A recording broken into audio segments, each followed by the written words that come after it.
From the San Francisco Standard, the famed diner that never closes abruptly shutters. If you needed any more proof that you are no longer able to do business in the Bay Area or perhaps California as a whole, which you didn't need any proof, we just had a story about a business complex in the crime corridor in Oakland, California, in which 16 small businesses, largely owned by Black and Latino people, were ransacked. Ken Houston shows us 16 small businesses that were kicked in and ransacked early Saturday morning. This is the remnants of them cutting our fence right here. Houston is the director of Oakland's Beautification Council and one of 5 owners of this office building on Collins Drive near Hagenberger Road. He believes thieves cut through 2 fences and broke in through an exit door on the 2nd story. I've never seen it like this. It's lawless. They're not scared. It's called healthy fear and respect. They have no healthy fear and respect for the law. That's scary. Houston says their space is an incubator for small businesses with primarily Black and Latino owners. So we are really just beating a dead horse at this point, but my name's Eric. This channel is called Report and Opine. Please like, comment, share, subscribe, hit the notification bell. I'm absolutely begging you. I'm begging you, please. Come on, please. Because it would help me a lot and cost you nothing. But if you wanted to help me even more and spend some money, you would buy my book, New York City 2020, Gotham Unglued, on Amazon.com. That link will be in the description. But they say, the Silvercrest Donut Shop, whose red neon sign has boasted "We never close" for as long as fans of 24-hour donuts can remember, is no more. A Facebook post from early Tuesday morning shows that the diner on Bayshore Boulevard, along the eastern edge of Bernal Heights, has been boarded up. The phone line has been disconnected. For much of its long run, the cash-only Silvercrest was one of the most peculiar restaurants in San Francisco. Now, the cash-only thing might have a little bit to do with it, especially considering not very many people carry cash, even though the city wants to give out cash to dope fiends to keep them clean. But that's a different story that I'll touch on later. Like something from a David Lynch film, the fluorescent light was tinted blue-green. Long, silent jukeboxes crowned most of the booths, and the pinball machines were usually broken. Yeah, they're obviously going to paint this rosy picture. So it's crazy that this 24-hour... It's not crazy, actually. It's incredibly predictable that this 24-hour diner just gets up and leaves. Zombie menu items like the no longer available liverwurst sandwich remain posted on the wall, only their prices painted over. The only special was steak for $29.95. So the liverwurst special, zombie menu item, and the cash-only issue might have something to do with it. Now, maybe they could have stayed open a little longer if they were to take card, but that ship sailed. This, of course, is just another story of a business that can no longer sustain itself in the Bay Area. And there's more. From Oakland side, East Bay booksellers, total loss in fire. The Rockridge bookstore, a neighborhood favorite, went up in flames early Tuesday morning, along with other businesses in the building. Now, I don't know, right? Is this surely a coincidence? But it's quite a coincidence. Yes, that's all. A coincidence. Big coincidence. Not a big coincidence. A coincidence. No, that's a big coincidence. That's what a coincidence is. There are no small coincidences and big coincidences. There was a golf course, Lake Chabot Golf Course, which I grew up going to, in the hills in Oakland, California, that caught on fire. Do you think that's just randomly happening? Is there something going on behind the scenes? Are these people trying to get out of Oakland, California, and maybe clean up a little bit of insurance money before they leave? I don't know. A building fire on College Avenue has gutted East Bay Booksellers, a popular bookshop known for its independent reads and author events.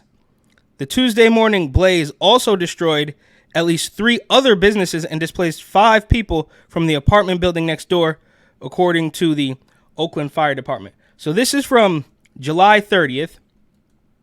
And this, too, the diner story, is also from July 30th. I don't know, quite coincidental, I suppose. Let's see. Firefighters responded to the 3-alarm fire around 5:30 a.m. on Tuesday, speaking with the Oakland side shortly after 9 a.m. OFD spokesperson Michael Hunt, his name's Mike Hunt, okay, said crews were winding down and the fire mostly under control. Hunt said the fire started in the building at 5433 College Avenue, but it's not clear how it started. Yeah, we don't know. It's very convenient how they always claim, well, we just don't know what happened. We can't find the perpetrators, right? A gas station was ransacked by 20-somethings after a sideshow, but we can't find one single person, right? They stopped traffic for thousands of people, even in the middle of the night on the Bay Bridge. But we can't find anybody. We don't know what happened to them. But of course, as we know, if you attempt to recall the mayor, they will find you. They will find you and fine you because you didn't provide all of your personal information as to, how you got enough money to set up an organization to get rid of the mayor. That's a little bit of a different story, but we know that the real criminals will never be caught. They will rarely, if ever, face consequences, right? You literally have to eliminate a police officer like one of those guys did when they were robbing a cannabis dispensary in Oakland, even though cannabis is, as I understand it, one of the only things that has actually gone down in price over the past 5 or 6 years. So you have to do something absolutely, well, it's all outrageous, but you have to do something really bad for them to even think about throwing the book at you. And if you just say you're a woman, then I guess they'll put you in a women's jail. But all of that aside, this is just further proof that you cannot do business in California, and there's more. From KTVU, Fox 2 News, candy company behind Rocky Road, Abba Zabba. Abba Zabba. You my only friend. Others to close Hayward factory. So, right, Hayward is a little East Bay suburb, if you're unfamiliar.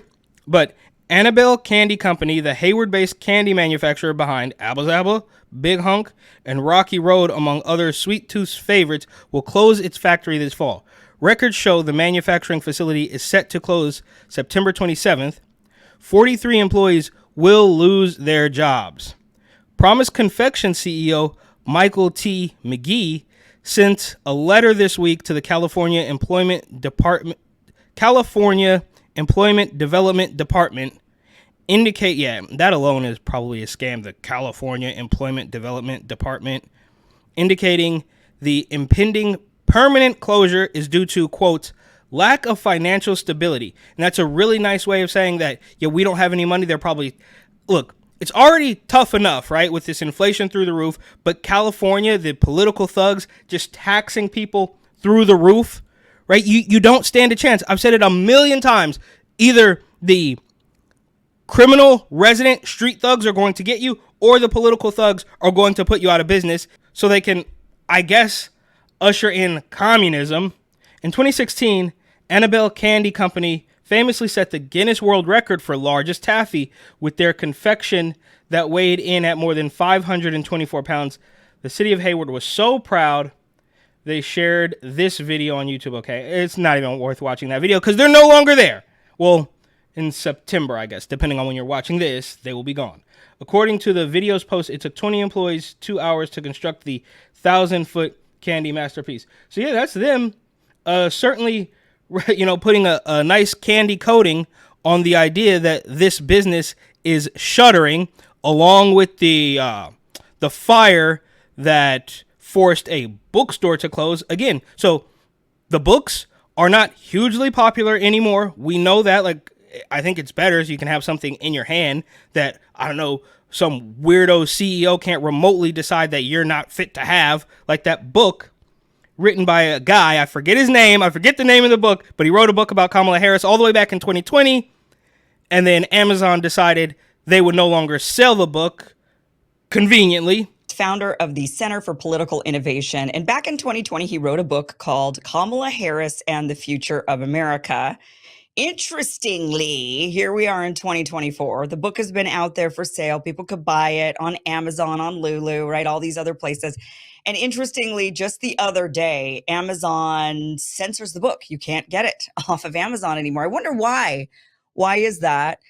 But all that aside, the candy company is shuttering. The bookstore, quote unquote, caught on fire. And the diner in San Francisco that never closed abruptly closed. All of this is proof, if you need it, which I know you don't, that you can no longer do business in California.